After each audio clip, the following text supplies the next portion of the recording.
Buenas noches con todos, bienvenidos hermanitos a nuestra sesión del estudio del Evangelio según San Mateo, como todos los martes. Hoy retomamos, después de haber hecho un paréntesis, viendo la corrección fraterna, ¿no? En la herramienta que tuvimos.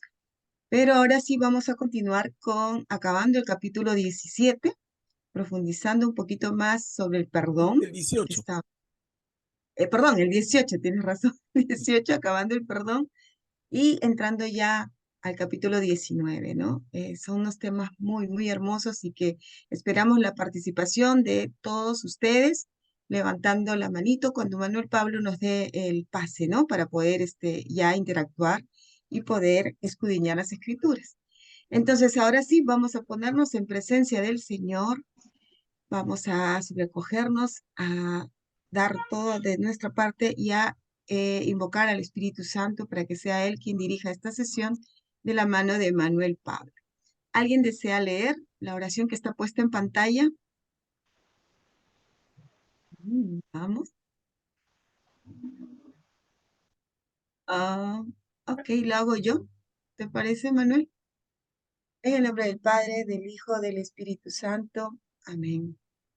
Bendito sea, Señor, porque quisiste que tu palabra viva y eterna se conservara por escrito en los libros sagrados del pueblo de Israel y de la iglesia primitiva. Nosotros los veneramos con espíritu filial, reconociendo en ellos tu voz, que sale a nuestro encuentro a fin de revelarnos tus misterios más íntimos. Gracias a tu palabra, permanentemente actual y de inagotable riqueza, te conocemos a ti, el único Dios verdadero. Que el Espíritu nos enseñe a interpretar correctamente tu palabra y que haga brotar de nuestro corazón el deseo de meditarla, abriendo nuestra alma para alabarte, darte gracias, implorarte y pedirte perdón. Amén. En el nombre del Padre, del Hijo, del Espíritu Santo. Amén. Buenas noches. Bienvenidos a los que se están integrando. Vamos a empezar nuestra clase. Adelante, Manuel Pablo. Gracias, Katia. Hermanos, buenas noches. Vamos a comenzar nuestra reunión de hoy, martes. Y como dice Katia, vamos a terminar lo poquito que nos falta del capítulo 18 y empezar hoy día el capítulo 19. Pero en el capítulo 18, lo poquito que nos falta es realmente un tema grande. Tiene que ver con el perdón. Y se complementa de manera magnífica con el tema con el que nos quedamos la semana pasada y la anterior, que es el tema de la corrección fraterna, que en pocas palabras podemos resumir como cómo debemos actuar los cristianos cuando un hermano falla, ¿no? Entonces dijimos, hay que corregirlo, pero ¿cómo corregirlo?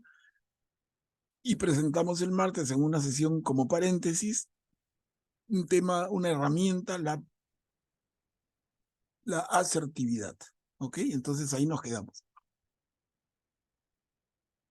Veamos entonces lo que tenemos inmediatamente a continuación.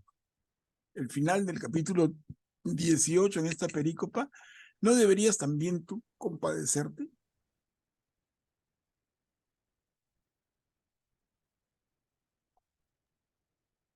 ¿Alguien desea leer para empezar la clase? ¿Yo puedo leer? Ya. ¿No deberías también tú compadecerte? Entonces se adelantó Pedro y le dijo, Señor, ¿cuántas veces tendré que perdonar a mi hermano las ofensas que me haga? ¿Hasta 7 veces? Jesús le respondió, no te digo hasta 7 veces, sino hasta 70 veces 7. Por eso el reino de los cielos se parece a un rey que quiso arreglar las cuentas con sus servidores. Comenzada la tarea, le presentaron a uno que debía 10,000 talentos. Como no podía pagar, el rey mandó que fuera vendido junto con su mujer, sus hijos y todo lo que tenía para saldar la deuda. El servidor se arrojó a sus pies diciéndole, Señor, dame un plazo y te pagaré todo. El rey se compadeció, lo dejó ir y además le perdonó la deuda. Al salir este servidor, encontró a uno de sus compañeros que le debía 100 denarios y tomándolo del cuello hasta ahogarlo, le dijo, págame lo que me debes. El otro se arrojó a sus pies y le suplicó, dame un plazo y te pagaré la deuda. Pero él no quiso, sino que lo hizo poner en la cárcel hasta que pagara lo que debía. Los demás servidores, al ver lo que había sucedido, se apenaron mucho y fueron a contarlo a su señor. Este lo mandó a llamar y le dijo, miserable, me suplicaste y te perdoné la deuda. ¿No debías también tú tener compasión de tu compañero como yo me compadecí de ti? Indignado, el rey lo entregó en manos de los verdugos hasta que pagara todo lo que debía. Lo mismo hará también mi Padre Celestial con ustedes si no perdonan de corazón a sus hermanos. Cuando Jesús terminó de decir estas palabras, dejó la Galilea y fue territorio de Judea, más allá del Jordán. Lo siguió una gran multitud y allí curó a los enfermos. Gracias, Pati. Miren, hermanos, en primer lugar, cómo se complementa esta lectura con la que acabamos de terminar de leer el tema de la corrección fraterna. Ahora, ¿qué nos enseña el Señor sobre el perdón? Creo que está bien claro, pero de todas maneras, a ver si alguien quiere presentar una reflexión o darle un alcance. El tema se centra en la primera parte. Pedro le dice a Jesús, Señor, ¿cuántas veces tendré que perdonar a mi hermano? Y le dice, ¿hasta 7 veces? Y Jesús le responde, no te digo hasta 7 veces, sino hasta 70 veces 7. Ese es el núcleo, el centro de esta perícopa.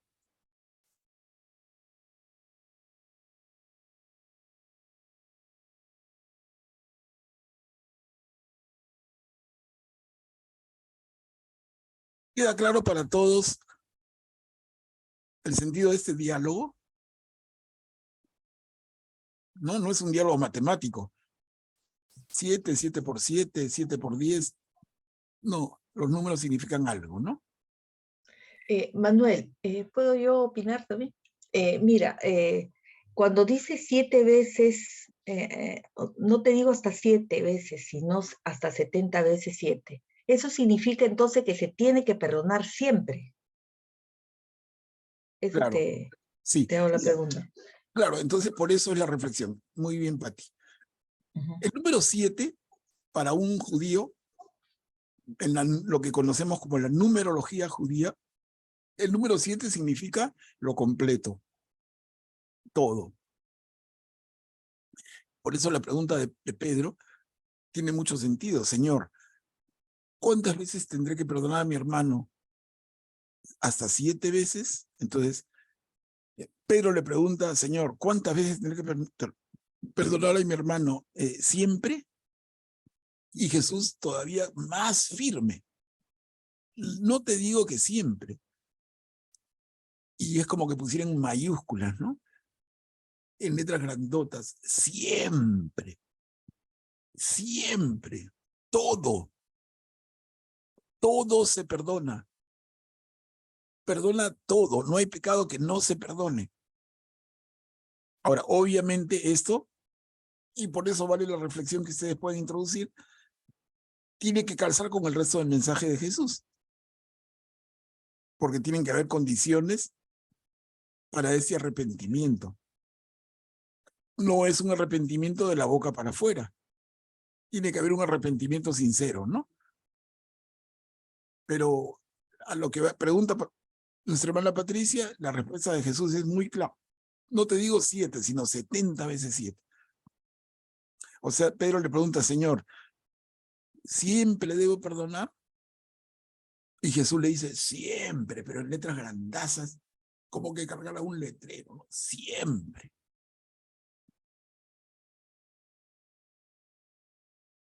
Manuel Pablo, Cuchi estaba levantando la mano hace un ratito. Cuchi y luego Guillermo. ¿Sí? En ese orden. Muchas gracias. Cuando he tocado el tema, y me ha tocado reflexionarlo y vivirlo también, el tema del perdón no es sencillo, no es fácil hacerlo, sobre todo cuando mm, nos han herido o me han herido profundamente. Pero también entendí que sí es posible perdonar. Hay dos cosas. El perdón de corazón, que sí se da, pero el hecho es que este dolor que causó en su tiempo eh, queda como un recuerdo.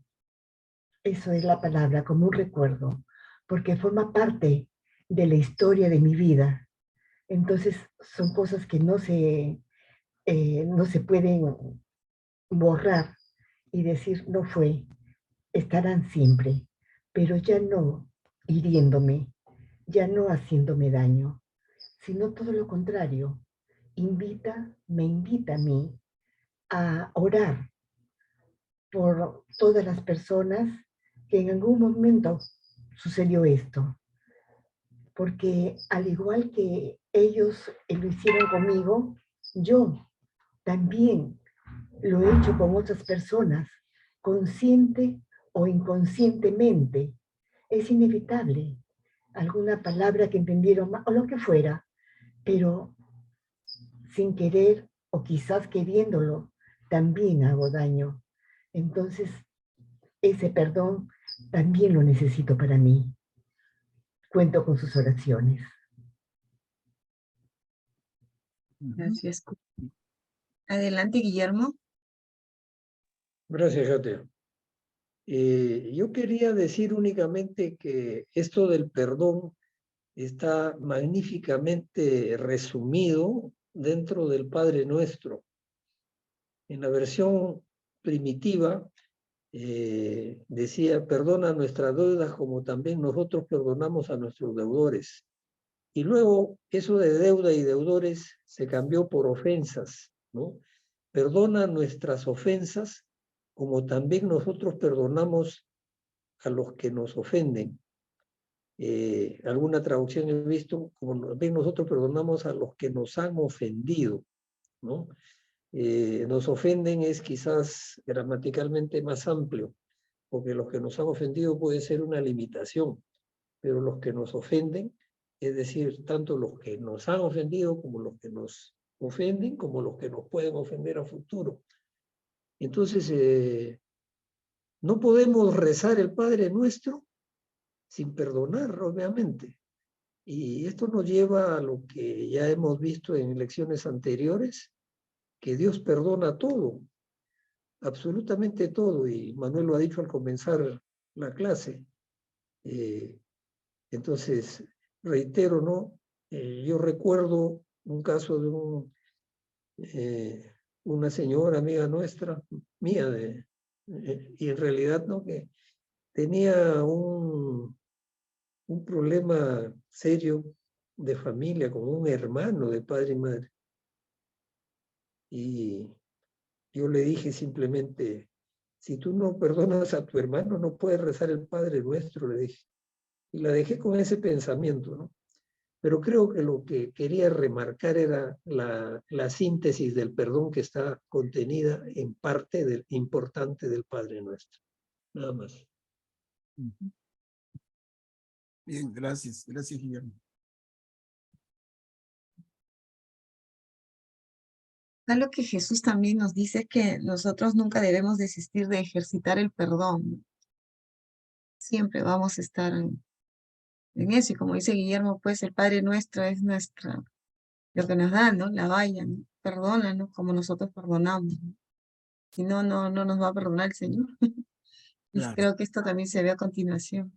Claro, y esto entonces nos invita a una reflexión muy fuerte, ¿no? Porque no es Por un lado, importantísimo, tener la seguridad de que el Señor nos perdona todo, siempre. Pero por otro lado, como ustedes bien dicen, a lo que nos compromete. Y es también nosotros perdonar. Y ahí viene la reflexión. ¿Y perdonamos? ¿O somos unos resentidos de la patada? Ocurre mucho entre cristianos incluso. Porque no somos perfectos. No somos, la iglesia no nos pide, sé perfecto y después acércate. No. Con nuestras imperfecciones, con nuestras limitaciones, con nuestros propios problemas personales, nos acercamos a la iglesia y nos entregamos al seguimiento de Jesús. Pero hay cositas como esta que tenemos que seguir trabajando. Esta es fundamental y difícil. Entonces la pregunta queda para todos y no tenemos que contestarla, como les digo siempre, en confesión pública, ¿no? Pero cada uno medítelo. ¿Perdonamos? ¿Perdonamos al otro o sigo resentido?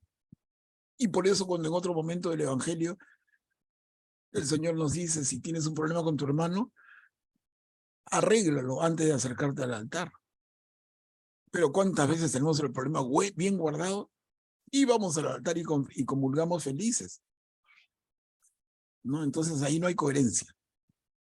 Simplemente lo digo como un tema de reflexión. Entonces, en resumen, el Señor nos da por un lado una tranquilidad. Hermano, todo te lo perdona el Señor. Y siempre. Pero junto con esto es, ¿y tú perdonas todo y siempre? Pati, adelante. ¿A ti? Sí. Sino que Estoy en celular, sí. sí, estoy ahorita en un celular. No, yo estaba pensando en lo que vimos la semana pasada, en la corrección fraterna. Ahí también, digamos, cuando hacemos y seguimos los pasos de la corrección fraterna, más la comunicación asertiva que nos enseñaste tú, Manuel Pablo. Ahí también está implicado el perdón, ¿no? En el sentido de que uno debe perdonar así la persona se arrepienta o no se arrepienta. En ambos sentidos, ¿no? O sea, digamos, cuando es la corrección fraterna, se habla con el hermano, luego hay un segundo paso que se lleva a otra persona, se le vuelve a hablar y si no va a la comunidad. De ahí depende. Y dice que si no cambia la manera de ser, también se le considera como un pagano, como que decir que ya... Está fuera del grupo. Que está fuera del grupo, ¿no? Sí. Ahí, igual, uno tiene que perdonar a esa persona, ¿no? Y rezar por ella, ¿no? Rezar por esa persona, si es que no se arrepiente, ¿no? Y también por otro lado, también, cada vez uno debe pensar también como en el ejemplo de la parábola, ¿no? De que en ese caso, el Señor le había perdonado una deuda mucho mayor, casi impagable, ¿no? Casi impagable para que lo pague, pero una deuda en esos tiempos sería mucho, ¿no? Y sin embargo, el Señor le perdonó, sin embargo fue tan mezquino que a la otra persona no le quiso perdonar, ¿no? Entonces nosotros tenemos que pensar también así, ¿no? A veces hay, por lo menos pienso, ¿no? A Jesús, ¿cómo fue tratado? Las cosas que le hicieron, ¿no? Frente a lo que hicieron Jesús, uno debe pensar también a mí, debo de perdonar. Si el Señor nos ha perdonado, murió por nosotros, ¿cómo yo no tendría que perdonar, ¿no? Esa ofensa de repente, porque comparado con Dios no es nada, ¿no? Entonces, pienso yo de que sí, realmente uno siempre tiene que perdonar, en todo momento y siempre. Eso era lo que quería decir. Gracias. Sí, gracias, Pati. ¿Alguien más que quiere dar un alcance, una opinión? Quisiera decir algo chiquito.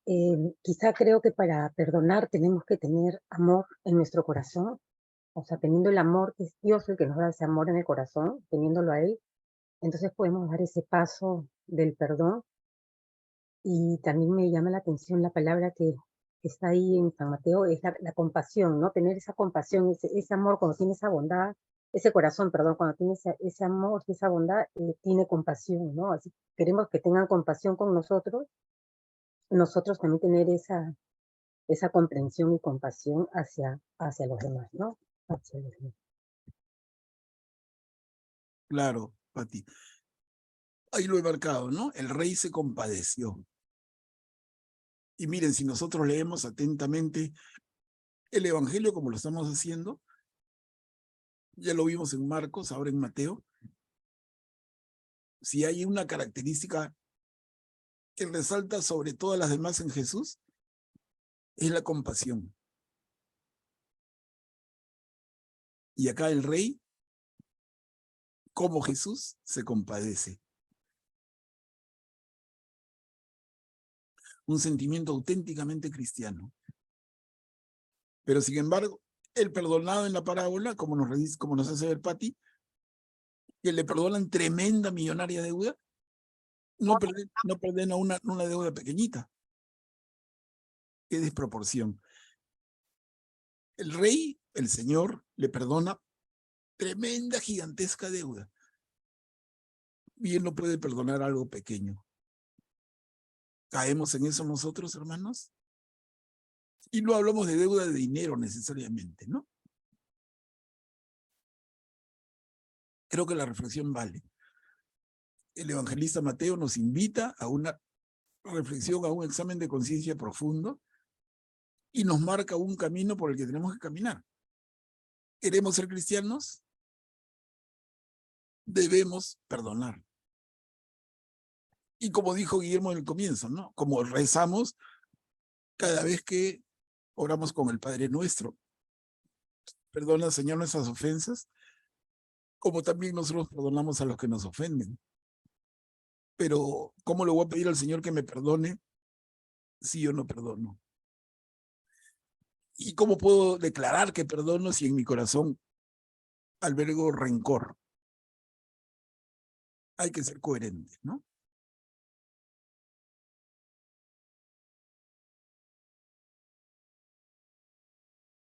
Claro, pero también, Manuel, a veces es difícil perdonar cuando algo es muy duro, ¿no? Y eso es un proceso, pero primero está así, pedirle al Señor esa gracia, ¿no? Y poder hacerlo y poder tener esa decisión, ¿no? Pero no, si uno se centra en eso, también a uno le hace daño. Corroe eso adentro y no está en paz. Claro. Excelente, Katia. Y esto nos lleva a una reflexión que yo lo dejaría para más adelante, para no hacerla muy larga, ¿no? Pero el tema es que reflexionemos de qué sucede cuando perdonamos. ¿Quién se gana con el perdón? Y uno diría, si yo perdono al otro, le doy el beneficio al otro a quien he perdonado. Pero eso es una mirada miope, parcial, y en tanto que parcial, al final equivocada. Porque el primero que se gana con el perdón es el que lo otorga, ¿no? Te perdoné algo tan grande, entonces te ganaste. No, te perdoné algo tan grande y me gané yo. El que otorga el perdón es el que gana. Y les digo, piénsenlo y podemos volver a eso en otro momentito cuando vuelva a aparecer. Porque de hecho que va a volver a aparecer y lo tocamos ya incluso en toda su perspectiva psicológica, ¿no? En lo que llamamos el poder sanador del perdón. ¿En qué sentido? El que otorga el perdón se beneficia. Les adelanto nada más una frase, como digo, con cargo a que si hay interés, me avisan y lo desarrollamos en otro momento. Pero es que tenemos que tener claro que cuando otorgas un perdón, te liberas. Ahí nomás les dejo. Si tú otorgas un perdón, tú te liberas. Y eso es una maravilla. Pero repito, no lo dejamos así, piénsenlo. Y si hay interés me avisan y lo desarrollan. Y seguramente va a haber otra ocasión de que aparezca el tema, ¿no? Entonces quedaría como profundo tema de reflexión ese que llamamos el poder liberador del perdón. Aquel de ustedes, aquella de ustedes que es capaz de perdonar, se libera. Y la liberación es fundamental. Como decía Pablo en su carta a los Gálatas, Cristo nos ha liberado para que seamos libres. Pero si como no perdono, pierdo mi libertad, miren todo lo que perdemos. Si yo no perdono, quedo esclavo. En fin, 3 puntos. Se abre todo un tema, ¿no?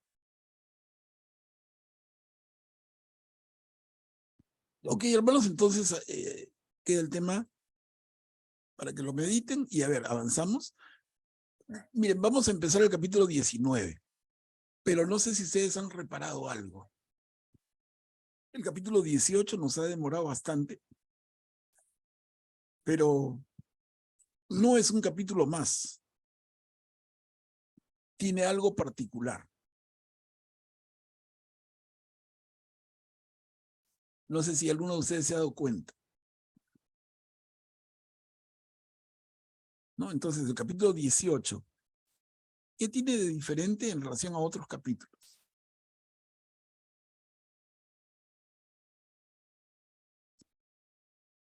Para que regresen con su Biblia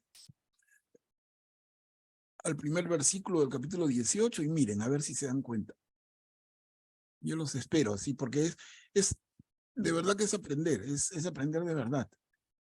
Si no, estamos un poquito flojos.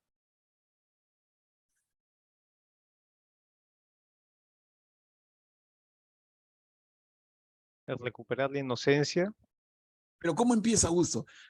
Si tienes su Biblia en la mano, ¿cómo empieza el capítulo 18? En este momento los discípulos vinieron a Jesús diciendo, ¿quién es el mayor en el reino de los cielos? ¿Ya? Y tomando a un niño, lo puso entre ellos y les dijo, en verdad les digo, a no ser que ustedes se transformen en como si fueran los niños, nunca podrán entrar en el reino de los cielos. Ya, excelente. Luego, ¿qué subtítulo viene? Miren, Las tentaciones del pecado. sí, o sea, leamos, por favor, la Biblia que tengan, porque son al final lo mismo. ¿Qué subtítulos van teniendo en este capítulo 18? A ver si nos da una mirada panorámica de lo que ya vimos y a ver si nos ponemos de acuerdo. ¿No? Entonces está primero esto que has dicho, Augusto, lo segundo. Mi Biblia dice radicalidad ante el pecado, Ya. Siguiente subtítulo. parábola de la oveja perdida. Ya. Luego dice sobre el perdón, parábola sobre el perdón. Ya. Y ahí queda. Entonces, ¿qué contiene el capítulo 18? A ver, láncense, a ver quién chunta. Miren, hermanos, es un discurso de Jesús. Recordemos la primera sesión sobre Mateo. Y yo les dije, Mateo organiza su evangelio en discursos. Y intercala los discursos con narraciones. Pues este capítulo 18 es un discurso de Jesús. Uno de los 5 discursos. El primero fue el del Sermón de la Montaña, capítulos 5, 6 y 7. Luego hemos tenido un segundo discurso y este es un tercer discurso que la iglesia llama, perdón, este es un cuarto discurso que la iglesia llama el discurso misionero, el discurso a la comunidad. ¿Qué contiene ese discurso? Entonces, miren, en esa diapositiva es un texto de reflexión, por eso no le pongo el subtítulo en rojo, sino en verde, como ya hemos hecho antes, porque no es texto de la Biblia, pero nos ayuda para que no se nos pase el camello y no nos demos cuenta, ¿no? Acabamos de leer el cuarto discurso de Jesús y decimos dos cosas. Primero, que Jesús advierte a sus discípulos del peligro de la arrogancia y del rencor. Les pide que sean humildes y dispuestos al perdón. Y segundo, y en relación con lo anterior, este discurso contiene varias instrucciones sobre la vida en comunidad. Y ahí está un poco un recuento, cómo empezó Saragusti y complementó Katy. Mírenlo, ¿no? Mírenlo y a ver. Esos son los subtítulos que hemos trabajado en la separación del capítulo que yo les presenté. Son 7. Pero se dan cuenta cómo cada uno de estos, como dice ahí, contiene instrucciones sobre la vida en comunidad. Si somos seguidores de Jesús, formamos una comunidad de creyentes. Y la vida con los hermanos dentro de esa comunidad debe seguir esto como instrucciones. Y ahí está entonces la inocencia del niño, el no ser ocasión de pecado, que no se pierda ninguno, el tema de la corrección fraterna, el tema de atar y desatar, el perdón de los pecados, donde 2 o 3 se reúnen en mi nombre y yo estoy ahí, en medio de ellos. Y finalmente el perdón 70 veces 7, o sea, perdonar siempre, y la parábola sobre el perdón. Miren, entonces hemos leído, pero ¿cómo nos distraemos? Cuando entramos al detalle, una por una, nos hemos demorado semanas y terminamos. Y yo les digo, excelente, hermanos, hemos avanzado, pero que no se nos escape la tortuga, ¿no? Porque sería como sacar a pasear a tu tortuga y se te pierde. Esa broma, pero que es bien, bien dura, ¿no? Cuando se dice de alguien, sacó a pasear a su tortuga y se le perdió. Entonces, que no se nos pierda la tortuga. Esto que hemos estado viendo varias semanas, este capítulo 18 constituye una unidad. Es un discurso de Jesús que Mateo ha estructurado y es el cuarto discurso. ¿Qué significa para un seguidor de Jesús? El convivir con sus hermanos en la fe.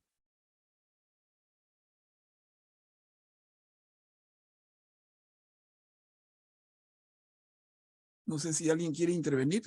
Creo que Augusto ha levantado su mano. Adelante. Sí, aquí todo tiene que ver también como hacerse como niños, ¿no?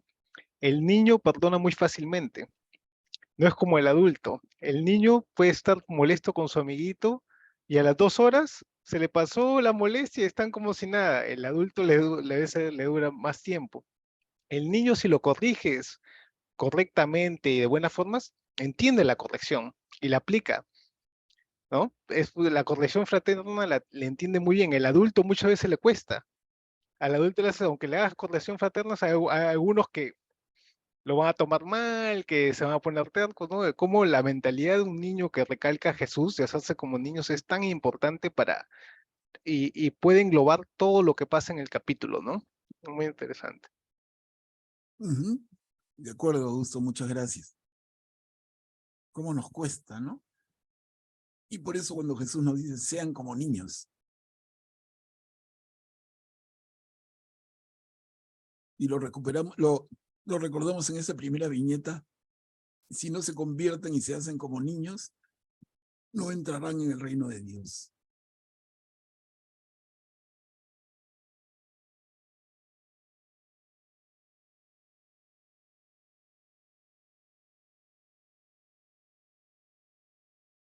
Ok, hermanos, estamos claros entonces, ¿no? Capítulo 18, que acabamos de cerrar, contiene un tremendo discurso. lo hemos visto y repito, nos ha tomado varias semanas porque nos hemos ido quedando en cada parte. Pero para recuperar la unidad del capítulo, yo los invito a volver a leer este capítulo 18, que es corto, pero para que le vean la unidad y estén seguros y claros de esto que les digo, que no es ningún descubrimiento mío para nada, ¿no? Ese estaba en el plan maestro del evangelista Mateo cuando escribe. Mateo, como cuando un arquitecto va a dibujar una casa, tiene en mente cosas como plan del libro que va a escribir. Y en su plan del libro están estos discursos, que como le decíamos en la sesión introductoria a Mateo, el autor inspirado va a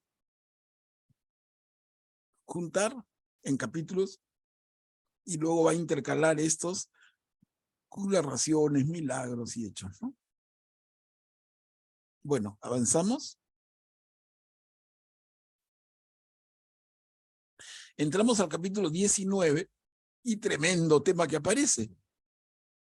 Que el hombre no separe lo que Dios ha unido. ¿Quién puede leer? Yo lo leo, Manuel Pablo. Se acercaron a él algunos fariseos para poder ponerlo a prueba. Le dijeron, ¿es lícito al hombre divorciarse de su mujer por cualquier motivo? Él respondió, ¿no han leído ustedes que el Creador desde un principio los hizo varón y mujer? ¿Y qué dijo? Por eso el hombre dejará a su padre y a su madre para unirse a su mujer, y los dos serán sino una sola carne. De manera que ya no son dos, sino una sola carne. Que el hombre no separe lo que Dios ha unido, le replicaron. Entonces, ¿por qué Moisés prescribió entregar una declaración de divorcio cuando uno se separa? Él dijo, Moisés permitió divorciarse de su mujer debido a la dureza de corazón de ustedes, pero al principio no era así. Por lo tanto, yo les digo, el que se divorciara de su mujer, a no ser un caso de unión ilegal y se casa con otra, comete adulterio. Los discípulos le dijeron, si esta es la situación del hombre con respecto a su mujer, no conviene casarse. Y él le respondió, no todos entienden este lenguaje, sino solo aquellos a quienes se les ha concedido.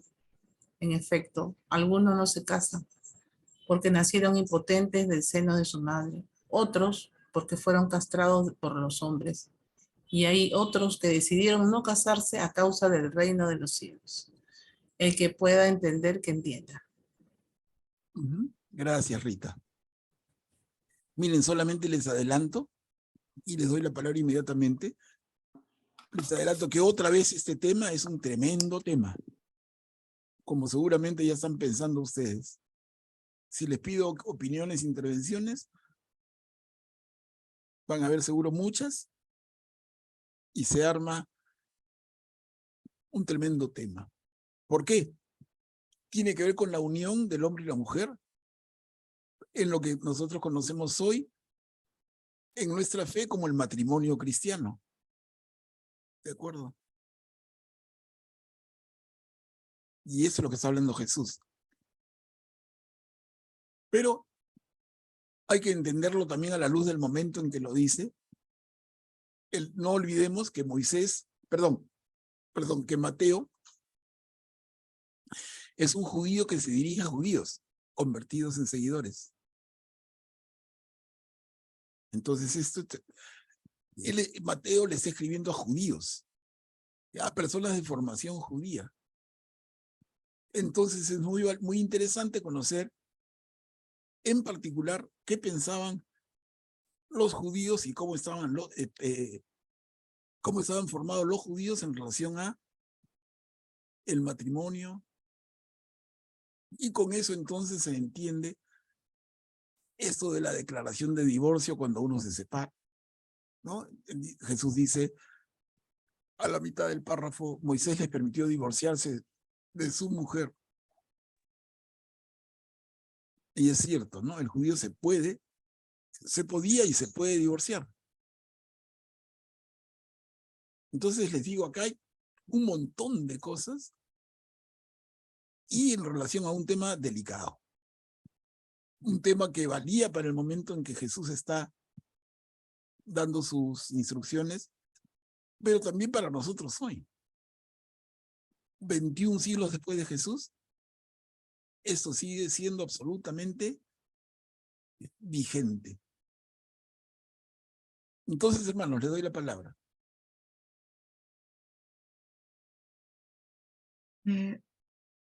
¿Alguien desea participar? Levanta la manito, también puede escribir en el chat. Ujú. Manuel Pablo, una preguntita. ¿Qué quiere decir que dice a no ser en caso de unión ilegal? ¿Qué es la unión ilegal? Claro, No sé. hay varios casos, incluso nuestra iglesia hoy, en el derecho canónico, lo contempla. Por ejemplo, ¿no? El hombre se casa con la mujer por compromiso de algún tipo o buscando una conveniencia determinada, pero no la ama. Incluso, digamos que sexualmente no es hombre. Es una persona con preferencia a otro hombre y no a una mujer. Entonces, es un matrimonio que no se consuma. Es un matrimonio en el cual no se cumple el fin del matrimonio, que es la procreación, el traer niños al mundo. Ese es un caso, ¿no? Pero si revisamos en el derecho canónico, que es lo vigente hoy en nuestra iglesia, vamos a encontrar una serie de causas que hablan de declarar nulo el matrimonio. Diríamos mal, como si hubiera un sacerdote acá, diría, por si acaso, hermanos, no se habla de nulidad del matrimonio. No, es cuestión de declarar nulo el matrimonio, porque está desde Jesús acá, el que se divorcia de su mujer. Pero lo voy a marcar. Salvo el caso de unión ilegal. Entonces, la pregunta que hace Katia es fundamental. ¿Qué entendemos por unión ilegal? Y les repito, el tema es de mayor preocupación de la iglesia. ¿Qué me sale así? Y los sacerdotes se forman, sobre todo los que son doctores en derecho canónico, y algunos, porque antes eran solo los obispos, pero ahora el Papa ha dado autorización para que no solo los obispos, sino algunos sacerdotes autorizados pueden declarar ilegal algunas uniones. Y entonces la mujer queda libre para volverse a casar, o el hombre queda libre para volverse a casar. Pero ese es un tema que yo no me atrevo a profundizar, porque realmente debía ser un sacerdote con mucho más propiedad, ¿no? Solamente les doy por dónde va el tema. Claro, en ese caso sí no comete adulterio. Así es. Puede haberse casado, pero si está o sea, salvo que tenga esa unión ilegal, que yo deducía que de repente también puede ser cuando la convivencia, no sé, entonces se casa con otra que ya está casado, obviamente ahí sí hay adulterio, pero en este caso no. Bueno, estaba pensando, ¿no? Razonando. Sí, sí. Augusto, adelante. Sí, la palabra en griego es porneia, ¿no? Y generalmente se refiere a fornicación o inmoralidad sexual, ¿no? Aquí le han puesto no solo en caso de unión ilegal, ¿no?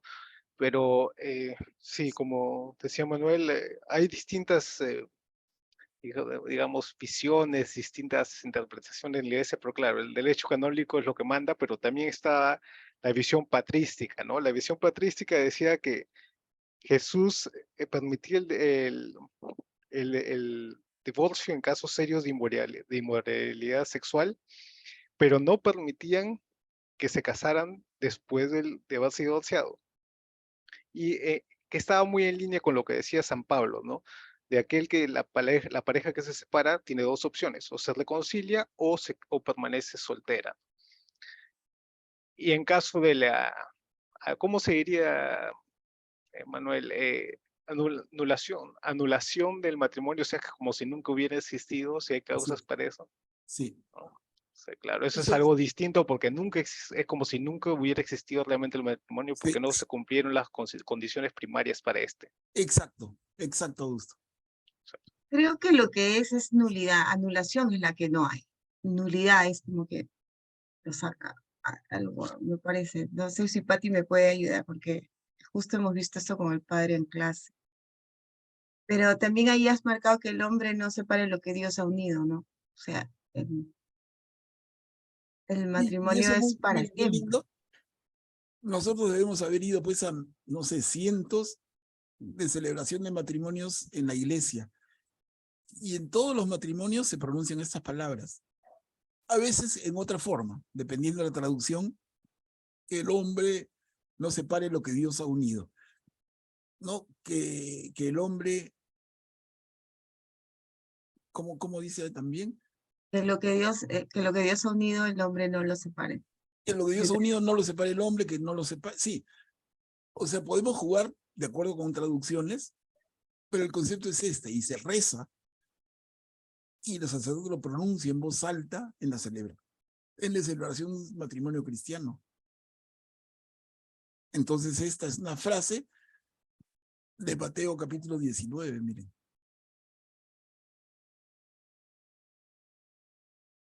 Pero el tema es de absoluta vigencia, porque finalmente, y es un drama en muchas parejas. Yo mismo he tenido la oportunidad de conversar y algún hermano me dice, oye, quería preguntar tu opinión, yo me separé y me divorcié de mi mujer, ahora estoy junto con otra mujer tantos años, compartimos la fe, estamos felices juntos, pero ¿puedo comulgar? Creo que a eso nos lleva finalmente este tema. Y es muy actual y de muchos. Incluso, les digo, en algún caso he tenido consultas de personas que me dicen, yo me divorcié, me volví a juntar con otra persona, la primera unión fue un error, pero la segunda persona es la adecuada, estamos tantos años felices, tenemos hijos juntos, tenemos una vida de fe, comulgo, y de repente me ha venido tremenda culpa de que estoy actuando de manera terrible, de que estoy cometiendo un pecado imperdonable, estoy comulgando con una falta grave. Y entonces ahí hay hermanas y hermanos que me dicen, por separado obviamente, pero me dicen, oye, fui a un sacerdote y le comenté mi tema y me dijo de una u otra manera, y luego de una profunda conversación, me dijo, puedes comulgar. Miren, pero luego de un tiempo fui a otro sacerdote, de repente incluso en otra ciudad, en otro país, y me dijo, no puedes comulgar. Entonces me decían, ¿no? Oye, ¿cómo debo actuar? Obviamente yo ahí no soy quien para dar una respuesta definitiva, yo puedo dar mi opinión también. Pero se dan cuenta, quiero comentarles esto, porque creo que el tema es muy sensible para todos. Porque si uno mismo no está metido en esto, seguramente que hay alguien muy cercano de su círculo está pasando por esto. De hecho, yo les digo en mi familia, no a nivel de hermanos, pero de primos cercanos, por lo menos la mitad están en una segunda relación y son malas personas y están en pecado mortal y están rechazados por la iglesia. Es un tremendo tema. No lo vamos a resolver nosotros. Nosotros no vamos a hacer doctrina, ni vamos a corregir el derecho canónico, ni hablar. Pero les digo, sí, miren lo tremendo del tema. ¿Y de dónde nace? Nace de acá, nace de la Biblia, del Evangelio según Mateo, del capítulo 19. Manuel Pablo Augusto quiere intervenir. Adelante, Augusto. Creo que ahí lo más recomendable para esos casos que mencionas sería que la pareja se acerque al obispo y le presente su caso, presente cómo ha sido su primer matrimonio, qué condiciones tenía, para que ahí la iglesia evalúe si en realidad puede estar apto para presentarse a una anulación de su primer matrimonio y así se pueda casar en este segundo compromiso, pueda casarse por la iglesia y ahí sí podría comulgar sin ningún problema, ¿no? De conciencia. Eso sería la mejor recomendación. De acuerdo totalmente, ¿no? Adelante, Pati. Sí, sí, yo soy casada, también matrimonio religioso, ¿no? Y yo, bueno, yo estoy casada hace 30 años, ¿no? Y yo me acuerdo que cuando recibí las charlas, el sacerdote nos recomendaba y nos decía que antes, ellos se ponían alegres cada vez que iban las parejas para casarse en matrimonio religioso. Sin embargo, nos decía, pero ahora no, porque las parejas duran muy poco. Se aventuran o se apresuran a casarse por religiosos sin estar muy seguros, nos decía. En realidad, el sacerdote nos decía, bueno, yo les recomendaría, vivan un tiempo, conózcanse bien, y después de ahí se casan por religión. Así nos decía el sacerdote. Y bueno, ahora, si vemos ahora, pues ya los chicos ni siquiera se casan, ahora ya conviven, ¿no?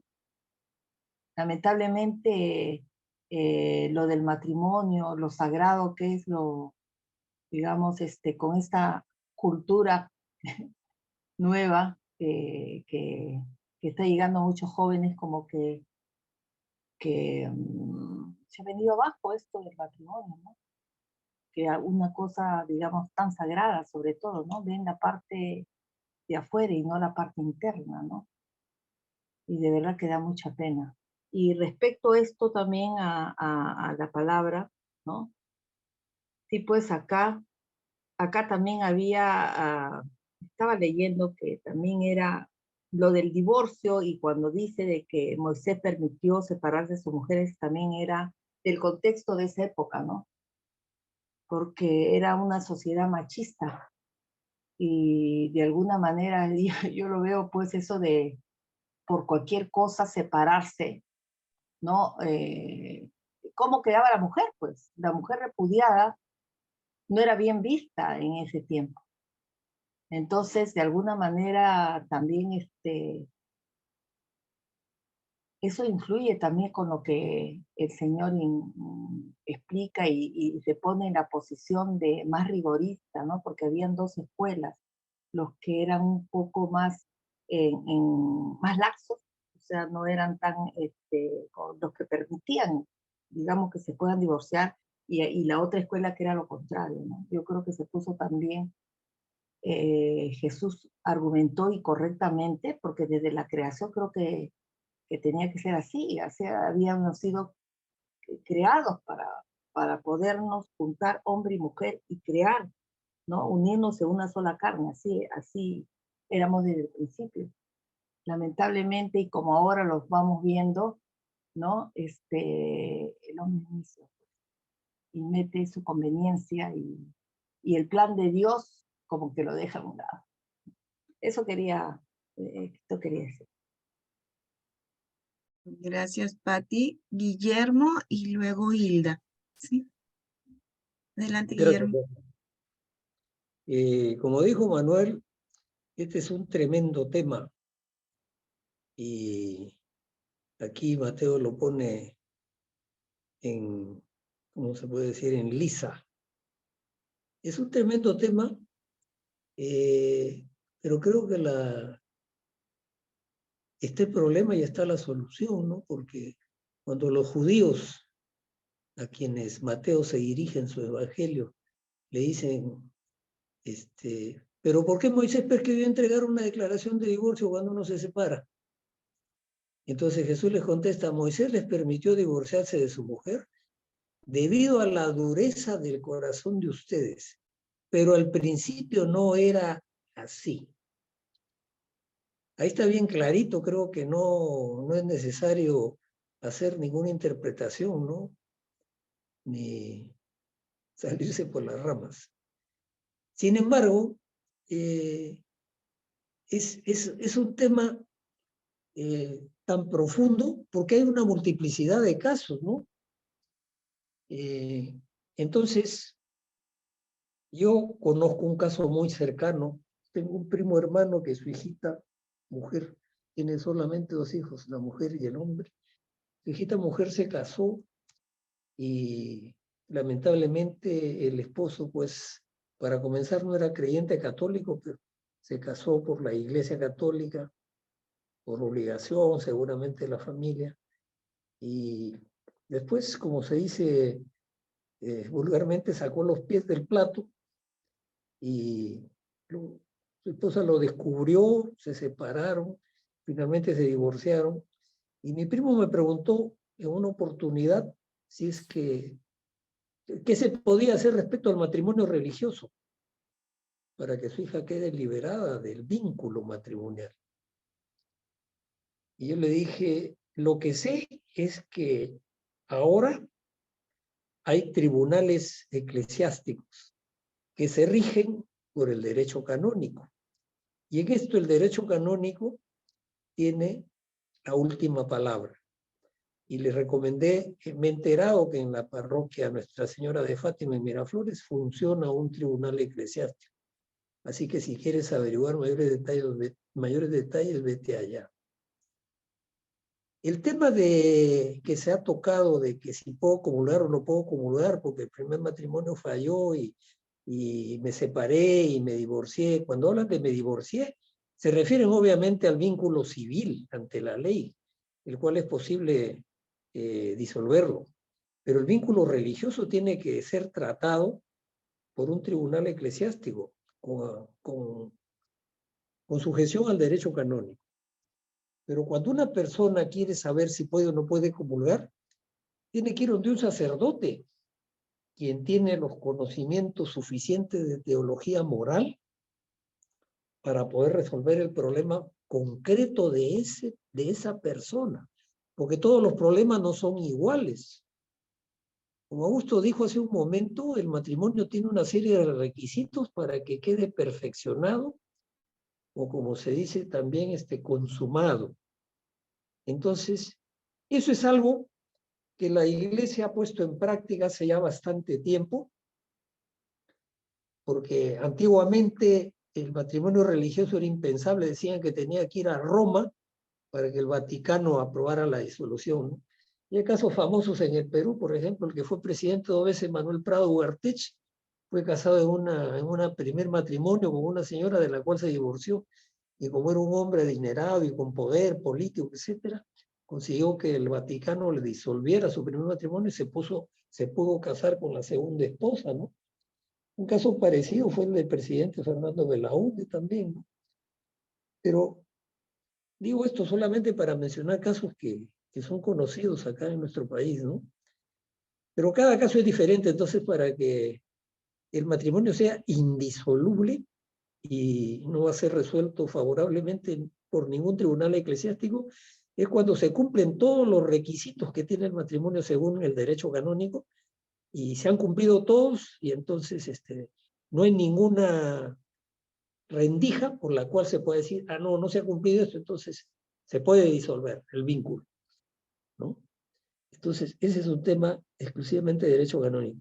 Y cada ser humano tiene que estar en esa situación, y hay, como dijeron, muchos casos, Manuel ha mencionado, casos cercanos en la familia, yo también, ¿no? Yo tengo 3 hijos y solamente el primero se ha casado civil y religioso. El segundo está casado civil nada más, pero no tiene niños y vive junto con su esposa, viven conmigo. El tercero no se ha casado ni civil ni religioso. Está enamorado de una chica y ella de él hace cerca de 5 años. Y esta chica ahora está esperando un niño. Entonces, eso me daba a mí mucha felicidad, ¿no?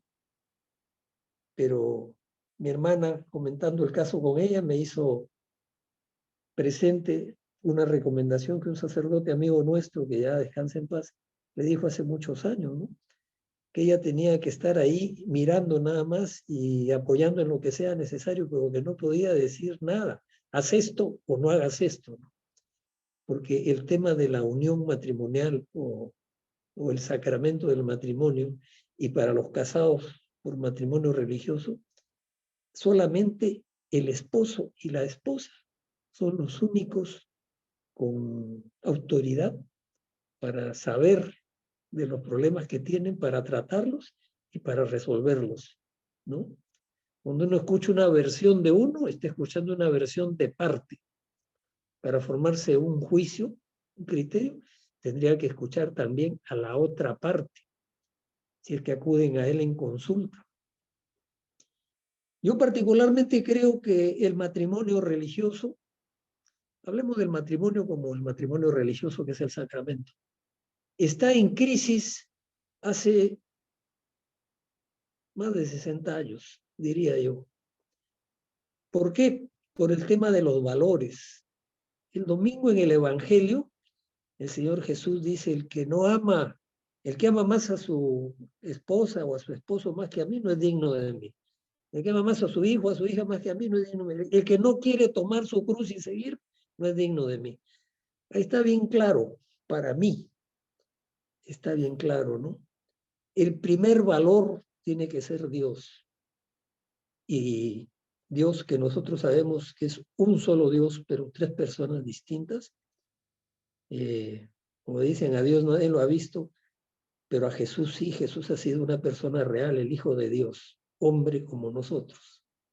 Entonces Él tiene que ser nuestro primer valor y nuestra vida tiene que ser el conocimiento de Él y el impregnarnos de lo que Él nos ha transmitido y que lo resumió en la última cena, ¿no? Un nuevo mandamiento les doy, que os améis los unos a los otros. Eso lo ha dicho Manuel hace tiempo también. Creo que eso es lo que yo podría aportar en este asunto. Gracias. Gracias, Gracias. Guillermo. Sí, gracias, Guillermo. Una cosita. Mira, interesantes reflexiones, muy interesantes, pero creo que no nos debemos perder. Y yo regresaría a la breve intervención de Augusto hace un rato, en que afirmó algo que es el camino. Si estamos en una situación así, mira, más que la opinión de tu amigo, de tu compañero de comunidad, de tu hermano de comunidad, del otro. No, acude al sacerdote y exponle tu caso. No solamente al obispo, porque ahora hay otros sacerdotes autorizados por la iglesia que no son obispos, pero pueden discernir en esta materia. Eso es un Sí, hecho. tienen autorización porque también los obispos no pueden abarcar mucho.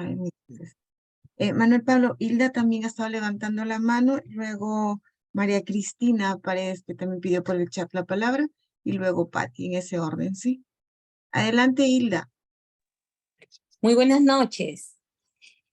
Bueno, le comento, yo me casé civil y religioso. A los 12 años de matrimonio quedé viuda con una niña de 8 años. Quedé viuda joven, muy joven, a los 31 años quedé viuda. Yo he estado sola por espacio de casi 19 años. Después tengo mi pareja, que todas las que me conocen, lo conocen a él. Él es divorciado y yo viuda. Entonces, bueno, al inicio él estaba bien entusiasmado por casarnos, pero a mí no me convenía en el sentido económico, ¿no? Porque yo siempre he pensado heredar todo a mi hija y todo porque ha sido mi esfuerzo, mi dedicación. Entonces por eso lo vi. Pero después que ya me entré bien de lleno al tema religioso, frecuentar la iglesia, conocer mejor la palabra de Dios, que siempre lo he seguido a Dios, pero ahora estoy conociéndolo más y todo. Entonces me viene ese como una especie de, no sé qué palabra, nudo en la garganta de no poder comulgar. Entonces yo hablé con un sacerdote y él me dijo que sí podía comulgar. Incluso él cada vez que me ve, él va y se acerca a mí y me da la hostia. Es un sacerdote muy bueno. Y viene a mi casa y todo. Y cuando viene siempre me trae la hostia. Entonces, pero otro sacerdote me dice que no. Entonces, mi marido, él es cargador del Señor de los Milagros, de Nazarenas y también de la Virgen del Carmen. Y también lo preguntó, le dijeron que teníamos que, él, divorciarse del religioso, irse al arzobispado para que se divorcie. Entonces él está en ese tema. Entonces yo me siento incómoda en el sentido de que estoy haciendo bien, estoy haciendo mal. Incluso nosotros hemos hecho yo he hecho sobre todo una promesa de que nada de relaciones sexuales hasta que se quede esto, ¿no? Se quede organizado. Bueno, él también lo ha aceptado, somos mayores. Nosotros nos llevamos muy bien, ya tenemos bastante tiempo juntos, convivimos, pero ahora viene este tema de que me siento mal, en el sentido de que no comulgo abiertamente, como si fuera yo, me siento mal, porque siempre me ha gustado hacer las cosas correctamente. Me casé para toda la vida, nunca me imaginé que mi esposo se iba a morir. Me casé muy bonita me casé y todo, pero bueno, él falleció y ahora estoy con este dilema, ¿no? Entonces, ahora que se está tratando esto, no sé, pediría un consejo en esto, pero yo ya lo he estado averiguando por otro lado, ¿no? Que tenemos que ir a los obispados para que él se divorcie y se pueda casar conmigo. Eso sería cómo me podría aconsejar Manuel Pablo para ver cuál es el camino. Mi tema en concreto, mi pregunta en concreto es porque me siento incómoda. Un sacerdote me dice que no comulga, el otro que sí, que normal. Ese es el Y tema, yo me Hilda. siento, Sí. sí, Gracias, sí, gracias por tu testimonio, mira, porque es pura realidad. Y yo les decía, yo lo había escuchado a Hilda, recién la escucho ahora, pero ese testimonio de Hilda lo he escuchado en otras personas que les adelantaba yo. Recuerden, alguna hermana o hermano me dice, fui a un sacerdote y me dijo que sí podía comulgar, y fui a otro y me dijo que no. Entonces, lamentablemente, tenemos esa confusión y es como diciendo, pero si ya te dijo que sí, ¿para qué vuelves a preguntar? ¿No? Pero claro, tú te queda la duda y vuelves a preguntar y escuchas una respuesta contraria. Y tú dices, ¿a quién le hago caso? Eso es un poco el dilema en el que estamos. sí. Sí, sí, Hilda. Ahora yo creo que más que aconsejarte, yo te reafirmo en el camino que has tomado, en el sentido de acudir a la autoridad de la iglesia y presentar tu caso y que las cosas se resuelvan por el camino adecuado, ¿no? Porque mira, un sacerdote dijo que sí, otro te dijo que no, ahora yo te digo que sí o que no y sigues mirando el ping-pong que va la pelotita de un lado para el otro. No. Entonces, Me quita el sueño eso, de verdad. no, ahora hay un problema en lo que tú has tomado como decisión firme y que por un lado se aplaude. No hay intimidad hasta que esto se resuelva. Pero por otro lado tenemos a Pablo en una de sus cartas, que ya vamos a ver, en que dice, el hombre no debe negarse a la mujer, ni la mujer al hombre, salvo por algún motivo de muy corto plazo, ¿no? Pero normalmente el hombre debe estar para su mujer y la mujer para su hombre. Entonces eso es clarísimo también. Negarse, que la mujer se niegue al hombre, el hombre a la mujer. Y mira, esto va a tomar meses, si es que no años, y mientras tanto no vamos a tener relaciones. Sí, me agarro la cabeza y digo, ¿qué es eso? ¿No? Qué difícil es, qué difícil es. Yo les cuento una más, miren, en esa misma línea, tuve una consulta de una pareja muy católica, él y ella, que estaban en este mismo tema. Él se había casado muy jovencito y su matrimonio fracasó. Ella se casó muy jovencita y su matrimonio también fracasó. Pasa el tiempo y se conocen, se enamoran y forman una pareja que tienen 30 años juntos, felices, unidos, se respetan, se complementan, tienen 3 hijos juntos y la pareja comulgaba. Pero cuando empezaron a meterse en el concepto de la iglesia, se dieron cuenta de que estaban haciendo mal y entonces se armó el conflicto. Y es que dejaron de tener ningún tipo de intimidad, porque hablaron con un sacerdote que les dijo, el camino es que ustedes lo resuelvan por la vía del derecho canónico y mientras tanto, ustedes son hermanos, no son pareja. Y entonces la mujer como que aceptó eso sin mayor dificultad aparente, pero el hombre de la pareja sufría horrible. Entonces, prácticamente es la mujer quien se le corría, hablando en términos criollos, ¿no? Él la buscaba, es la mujer de su vida, el amor de su vida, su pareja. Él la buscaba y ella se corría. Por poco levanta un muro entre los dos en la mitad de la cama, ¿no? La cama de 2 plazas, una plaza, un muro y otra plaza. Entonces, el tema se puede hacer un conflicto bien delicado. Y me trajeron ese caso y bueno, intervine y tuvo un final feliz, que no viene al caso, ¿no? Pero digamos, son temas que deben enfrentarse, son temas que deben conversarse, pero llegar al extremo de decir, mi amor, a partir de hoy tú eres mi hermano. Eso va contra San Pablo mismo, ¿no?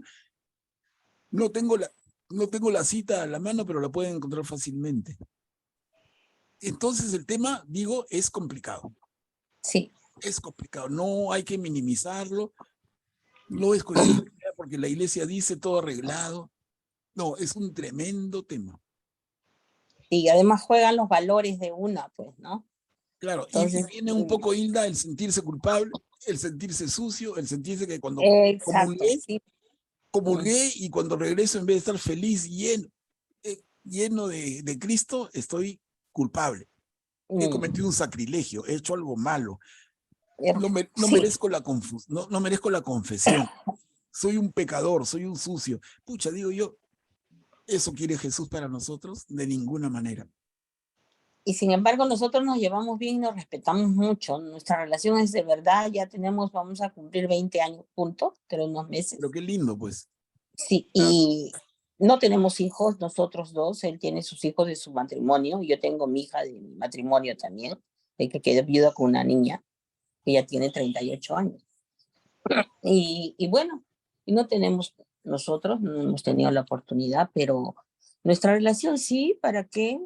Como toda pareja tiene sus altos y bajos, pero son cosas triviales, no son cosas que ay, voy a morir porque me dijo esto, no. Entonces, me siento, como dices tú, lo acabas de decir bien claro, ¿no? Como sucia, como pecadora, como que, no, entonces digo, pero caramba, ¿qué me pasa? Yo no soy así, pero eso no siento, Hilda, eso siento. Hilda, eso no es justo. No es saludable para mí. Mira, también. Jesús, que es puro amor, y la Virgen María, que es puro amor, ¿quiere esa tortura para tu vida? De ninguna manera. Sí, es una tortura, porque a veces he venido de la iglesia, nadie se ha dado cuenta, y primera vez que lo digo, con la confianza que tú nos das, he venido llorando, de verdad, llorando, porque ¿por qué no puedo yo? ¿Qué estoy haciendo? No he robado nada, yo me he metido con un hombre divorciado, y yo viuda, ¿no? No estoy haciendo daño a nadie. Ahora, miren, el tema es un tremendo tema. Yo les quiero hacer una referencia. Hay una entrevista última que le han hecho al Papa Francisco en el Vaticano, ha sido en enero de este año. La entrevista se la hace un periodista argentino. Y el Papa, a lo largo de media hora, habla de diferentes temas. Pero dentro de los temas que toca, hermanos, está este. Habla de diferentes cosas, incluso de que por qué no va a visitar su tierra natal, que es la Argentina. Habla del matrimonio, de la relación homosexual, habla de los divorciados si pueden comulgar, habla de un montón de cosas así de vigentes. Entonces, no sé si ustedes la tienen, porque si no, yo la comparto con ustedes y les pido que la vean y de verdad escuchen la voz del Papa, ¿no? Es abierto, es comprensivo y son palabras llenas de amor. Entonces, que eso nos dé un poquito de tranquilidad.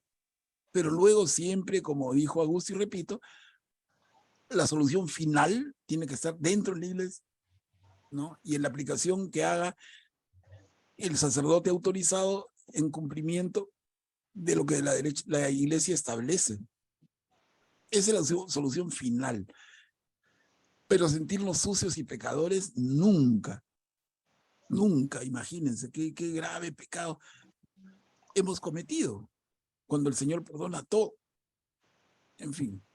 Ahora, un añadido, y es que en lo que hemos marcado en amarillo, que es lo mismo que está en el título en rojo de esta diapositiva, dice que el hombre no separe lo que Dios ha unido. Y una reflexión, hermano. Miren, que el hombre no separe lo que Dios ha unido. Me adelanto un poquito porque no hemos llegado al Evangelio según Juan, a la carta de Juan, mucho más precisamente la primera carta de Juan, dice, Dios es amor. Y por ahí van a recordar inmediatamente, ¿no? Dios es amor. Entonces, si Dios es amor, yo puedo leer lo que está escrito acá y decir que el hombre no separe lo que el amor ha unido. Miren, no estoy haciendo ninguna barbaridad, simplemente, si Dios es amor, reemplazo Dios por amor. Y el tema se va aclarando, que el hombre no separe lo que el amor ha unido. Y aquí viene una reflexión enorme que hace el propio Papa Francisco. Adelanto. Es una reflexión maravillosa, dice.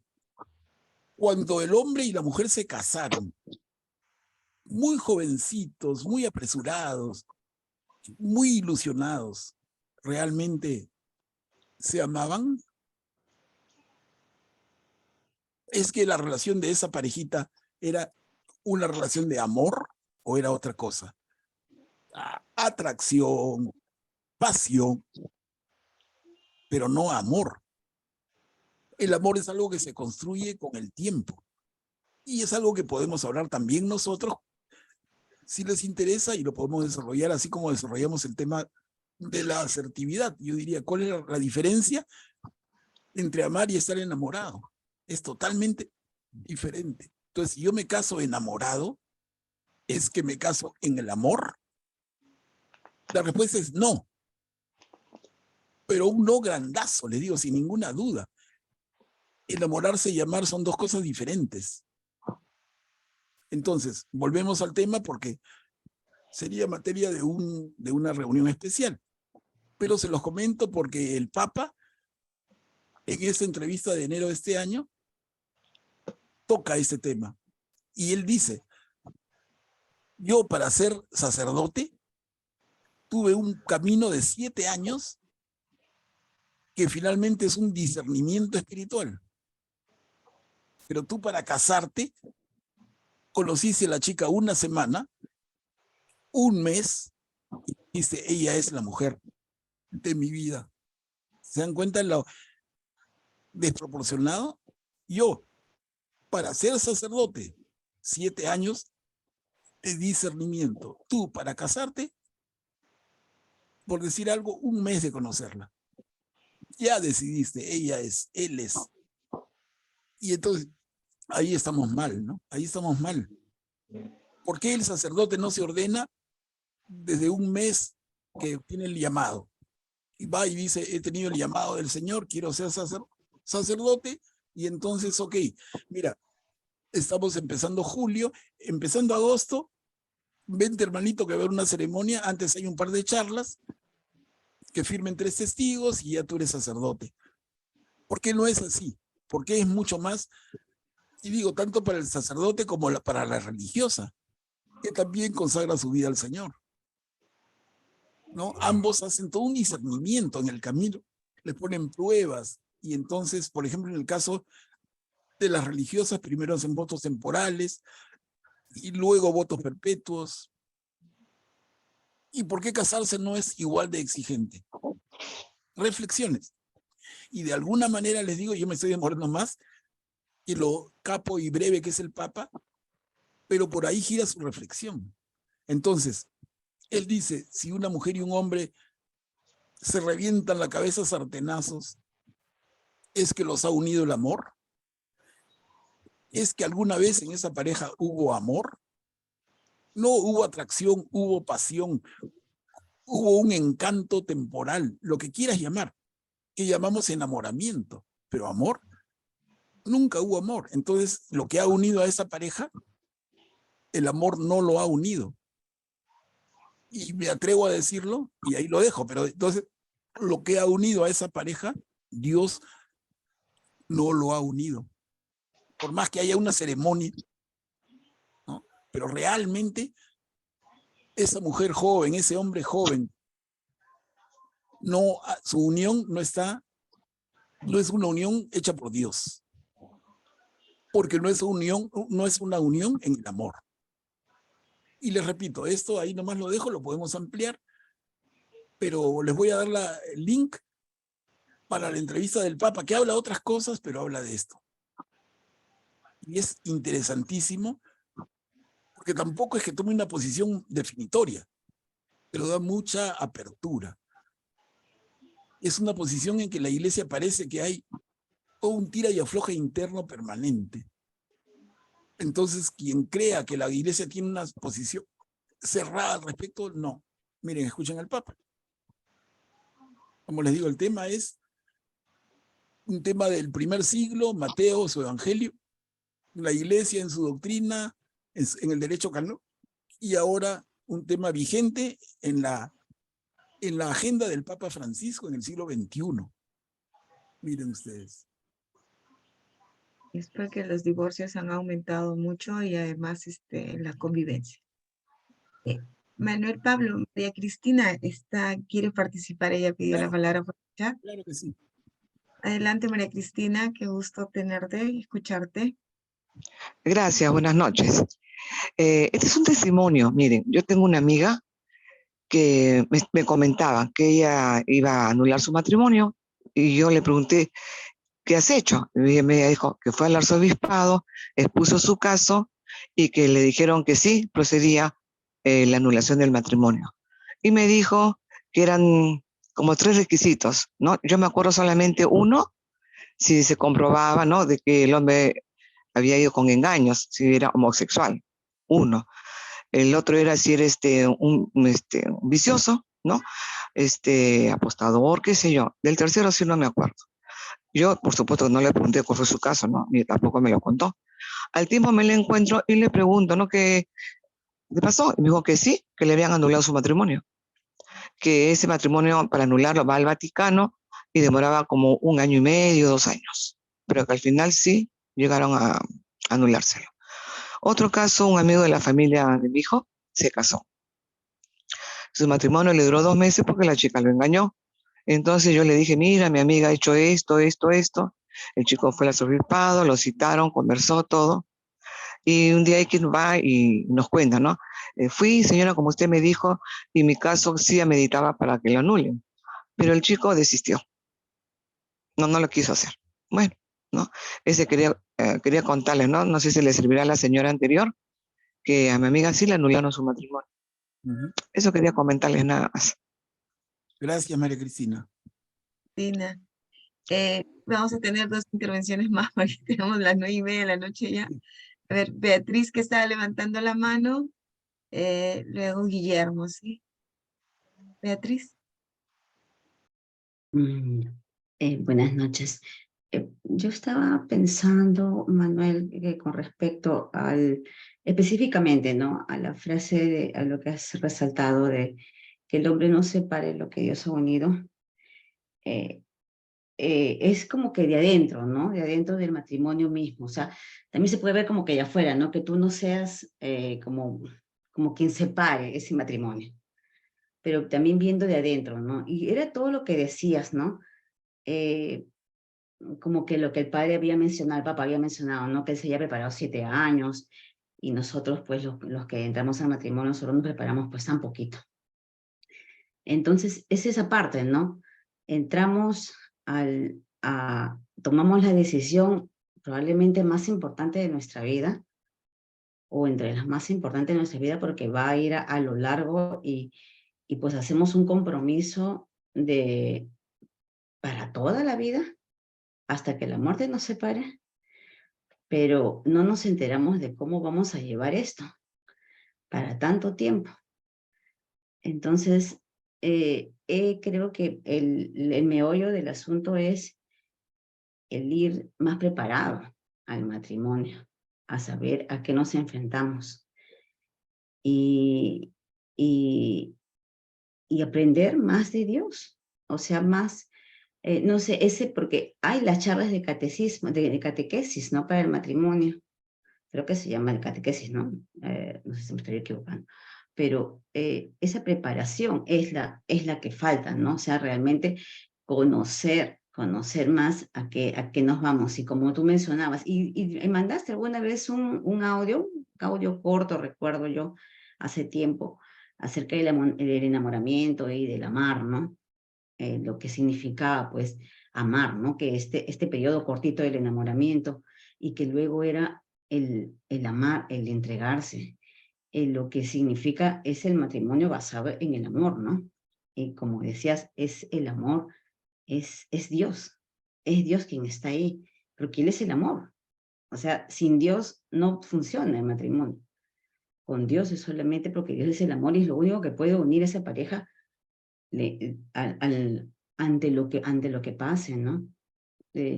Porque, y se une todo esto, ¿no? Y se une todos los temas que estamos viendo, como lo que tuviste, la charla anterior que tuvimos la semana pasada, que nos explicaste, bueno, la antepasada, ¿no? De la resiliencia. Resiliencia, ¿no? Sí, la empatía que tenemos que tener y todo este proceso de cómo ver, cómo enfrentar una crisis porque no es pues pensar pues que realmente yo no es que yo diga, no, vayamos al matrimonio, bueno, pues da pena que se separen los matrimonios, pero me da más pena no lo que llega a la conclusión, sino que no se buscó, no se luchó, no sé, a veces se suelta tan pronto cuando hay más herramientas, ¿no? Que se podría trabajar para que el matrimonio continúe y se llegue a lo que es, ¿no?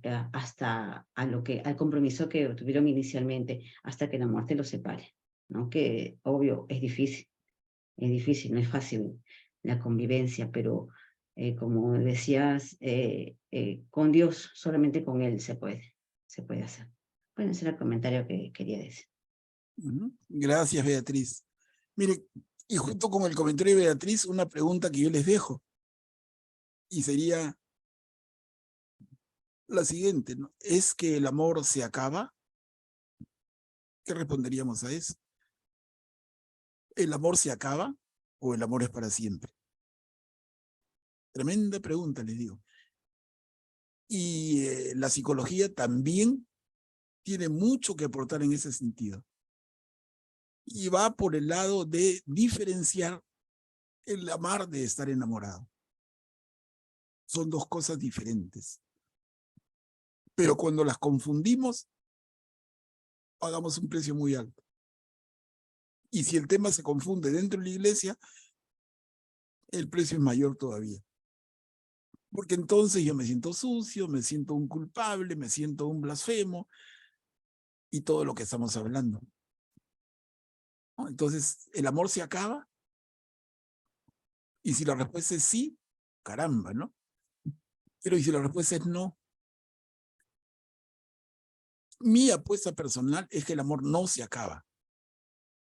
Y entonces esta frase, miren, les adelanto, estaría en el aire. ¿Por qué? Porque yo diría, lo que el amor, perdón, lo que Dios ha unido, nadie lo puede separar. Miren lo que les digo. Lo que Dios ha unido, nadie lo puede separar. No, mira, se cruzó el actor de cine, la Miss, le hizo un coqueteo y él cayó, ella cayó. No, donde hay amor, nada separa a la pareja. Pero donde no hay amor, cualquier cosa. Y entonces la pregunta es, ¿en esta pareja hay amor? Independientemente de un contrato, en esta pareja hay amor. Si se aman, es para siempre. Pero si no, y digo, queda la pregunta, ¿no? Sí. Katia, hay más personas que quieren intervenir. Está Guillermo, luego Augusto, pero me haces acordar en la cultura judía, justamente el divorcio lo llaman get, pero qué tan importante es porque acá estamos viendo lo que el hombre, ¿no? El hombre se une a su mujer y se hacen una sola carne, ¿no? Así dice, entonces ellos dicen que cuando se da eso, es que también se fusionan los espíritus. Y por eso que el divorcio es muy difícil y muy doloroso. Y para ellos dar ese paso lo hace incluso con la autoridad que está muy arriba para poder evaluar, ¿no? Y dar ese documento del que le llaman. Adelante, Guillermo, y luego Augusto. Gracias, Katia. Yo solamente quisiera agregar algo muy breve a lo que ya dije. Creo, y lo descubrí con ayuda profesional, que para casarse es indispensable una mínima madurez humana. Yo me casé a los 38 años. Me faltaban 2 meses para cumplir 39, pero ya había madurado humanamente. Antes de eso no había alcanzado la madurez humana por una serie de razones personales y familiares. Entonces, ¿por qué tanto divorcio? Porque en primer lugar, la gente joven que se casa no están maduros humanamente para hacerlo. En segundo lugar, creo yo firmemente por lo que ha dicho Manuel, ¿no? Confunden el amor con atracción, el amor con pasión, el amor con deseo, ¿no? Y luego cuando se acaba eso, que es como cuando se acaba el enamoramiento, entonces solamente queda la separación. Y como repito lo que dije Manuel, ¿no? Uno se casa enamorado y dentro del matrimonio se construye junto con la esposa el amor. Y lo digo por testimonio personal. Bien, Guillermo, muchas gracias. Augusto. Sí, solo quería comentar brevemente sobre lo que comentaba la señora Patricia y la señora Hilda, ¿no? Había un sacerdote que le dijo que quizás hubiera sido bueno convivir antes de casarse, ¿no? Y otro que le dice que que sí puede comulgar. Bueno, aquí yo creo que antes de ver las opiniones de sacerdotes, de uno o de otros sacerdotes, siempre uno debe ir a la enseñanza oficial de la Iglesia Católica. Eso es lo principal. Ahí no es que opine una cosa o esto otra. Lo importante es la enseñanza oficial. ¿Qué nos dice? La Iglesia está totalmente en contra de la convivencia. Y además hay datos. En Estados Unidos han hecho estudios. Las parejas que conviven tienen una chance altísima de separaciones. Y los matrimonios que han convivido previamente tienen más chance de separarse que aquellos que no han convivido previamente. O sea, ¿de qué estamos hablando? Estamos hablando, ¿se tiene la idea que la convivencia es la solución? No, eso no es un problema de convivencia o no convivencia, ¿no? Yo creo que es un problema que viene desde los años 50, en que, digamos, la gente, como decía Guillermo, anteriormente un muchacho de 18 años era mucho más maduro que un muchacho de 18 años de ahora.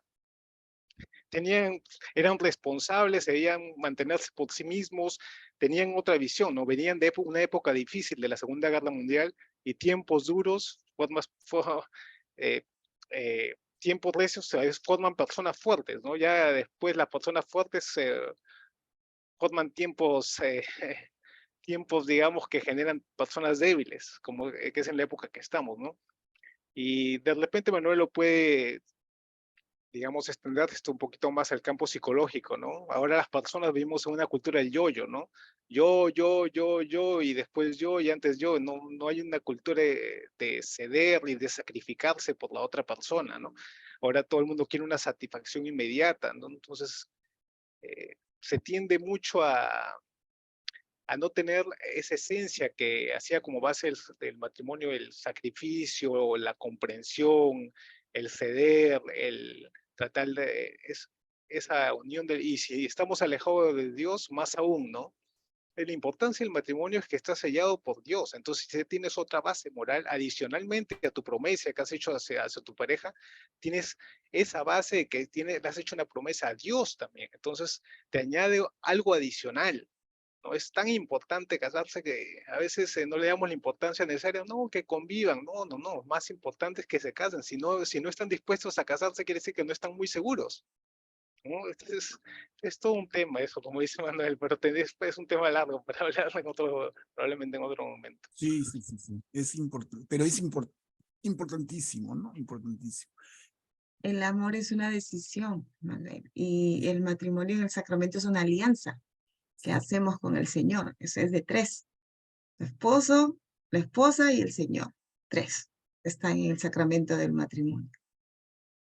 Ana, y con esto creo que terminamos por hoy día porque ya son 9:42 de la noche. Adelante, sí. Ana. Ana, ¿me escucha? Buenas noches, sí. Buenas noches. Sí, estaba escuchando varias conversaciones. Bueno, también escuché, bueno, algunos padres aconsejan, ¿no? Cosa que no va con lo que nos enseña la iglesia, ¿no? O sea, bueno, en sí, también el matrimonio se ha creado justamente para la unión de las parejas, como también anteriormente habló este diseño, que me parece que es lo correcto, ¿no? Vivir en matrimonio, no en convivencia. Entonces, si uno acepta entregarse con la otra persona en toda su vida, entonces, así como la fe, no la palpamos, pero nosotros sí queremos entregar la vida hacia esa persona. Y a pesar de cualquier circunstancia que nos pueda pasar en el trayecto dentro del matrimonio, porque tenemos tiempos buenos, tiempos malos, pero tenemos que estar ahí cumpliendo nuestra promesa. Entonces, seguramente la pareja se va a equivocar, entonces nosotros tenemos que estar ahí para levantarlo en oración. Entonces, eso a mí me parece que eso es lo que es el matrimonio, ¿no? Es el sacrificio también, porque si bien esos elementos que no son buenos, entonces, no, porque, no, ya no me llevo bien con esta persona y me voy, ¿no? Entonces, ya se acabó el amor y punto. O sea, bueno, yo al menos creo que no. Entonces, por ejemplo, en el caso de mi hermana, ¿no? Que se había incluso divorciado de su esposo, pero los perjudicados fueron los niños estaban abandonados, cada uno estaba queriendo hacer su vida, su modo, justamente ya acabó el amor, pero entonces ahí yo prácticamente me puse a orar por ellos, para que Dios me termine con su niños, porque los niños estaban perjudicados, me traje a vivir a los niños conmigo, y creo que Dios escucha mis oraciones, y esa pareja ha vuelto a renacer, ha vuelto a vivir y ahora los veo completamente distintos. Se han vuelto a reconciliar, están entendiendo con sus hijos. Lamentablemente tuvo que pasar un accidente muy delicado a mi cuñado para que pudiera reaccionar, porque solo así pudo reaccionar y creo que Dios le da otra oportunidad como para que él cambie y siga con sus amigos, ¿no? El matrimonio no siempre se da a cualquier persona. Creo que Dios también sabe, ¿no? Elegir a quienes.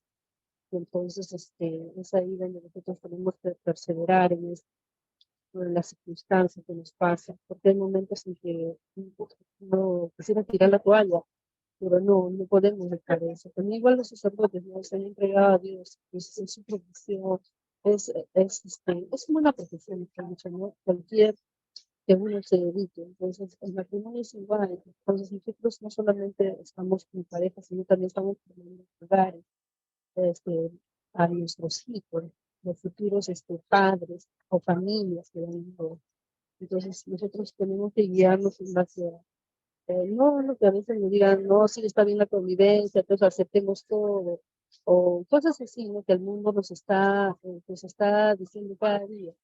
Sin embargo, ¿qué nos dice nuestra fe? O sea, ¿qué nos enseñó? O sea, ¿qué nos enseñó? Vivir en equilibrio, por eso se creó el matrimonio, para que no haya ruptura, ¿no? Para que puedan vivir las parejas, dentro del matrimonio, procrear, y si no se puede procrear, pero por algo nosotros entregamos nuestro corazón. Como entonces creo que mi percepción, ¿no?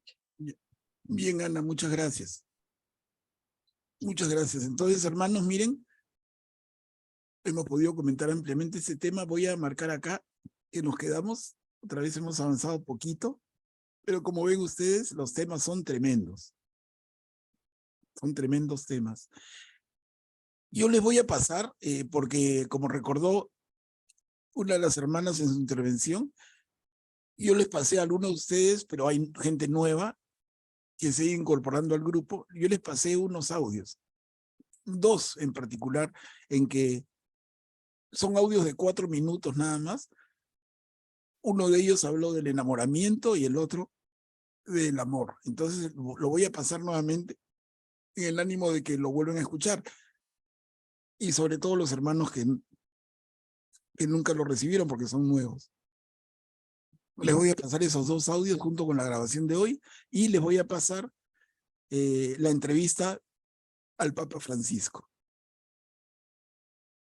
Y entonces aprovechemos, porque creo que el tema amerita grandemente, dejemos una tareita con la cual empezaremos el próximo martes.